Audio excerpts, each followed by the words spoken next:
Elle aimerait qu'on lui chante une petite chanson, qu'on lui raconte une histoire avant de s'endormir. Elle aimerait qu'on lui fasse un dessin sur papier conscient, qu'on lui apporte une photo d'un arbre en train de feuillir.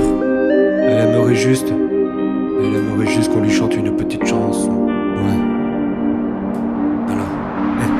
Est-ce que t'as des souvenirs de quand tu jouais dehors? Est-ce que t'as des souvenirs du beau temps avant ces pipes sonores? Est-ce que tu repenses à quoi aurait pu ressembler ta vie? Est-ce que t'as l'impression que tout cela est du gâchis? Est-ce que tu repenses à tes camarades de classe qui se demandent où t'es passé? Est-ce que t'aimerais les rassurer, leur dire que plus tard tout cela ne sera que passé? Est-ce que t'aimerais revoir le ciel plutôt que la froide couleur blanche de cette chambre?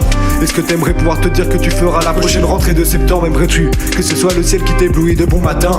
Est-ce que tu as l'envie de retourner à un repas de famille avec tes parents et ton parrain? Rêves-tu qu'au lieu de cette perfusion ce soit un garçon qui coule dans tes veines? En as-tu marre qu'on t'apporte des chocolats pour consoler tes peines?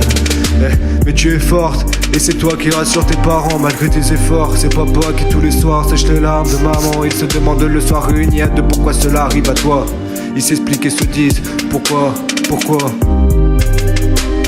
Ils se disent qu'ils préféraient que ce soit l'un d'eux qui soit dans cette chambre étroite, petite. Ouais, si tu savais. Et à côté l'infirmière qui leur répète. Elle aimerait qu'on lui raconte une histoire avant de s'endormir. Elle aimerait qu'on lui fasse un dessin sur papier conscient, qu'on lui apporte une photo d'un arbre en train de feuillir. T'aimerais juste qu'on t'apporte une petite photo d'un arbre en train de feuillir. Ouais, je sais, mais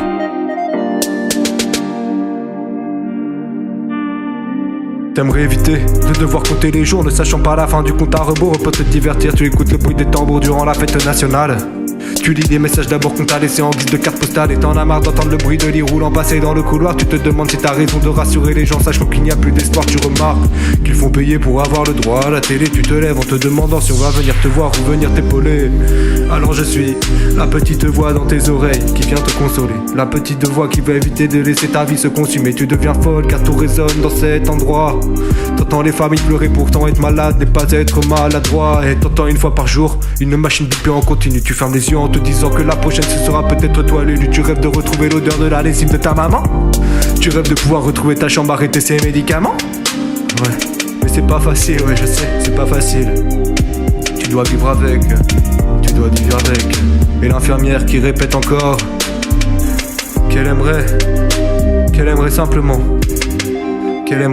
qu'on lui chante une petite chanson, qu'on lui raconte une histoire avant de s'endormir. Elle aimerait qu'on lui fasse un dessin sur papier conscient, qu'on lui apporte une photo d'un arbre en train de feuillir.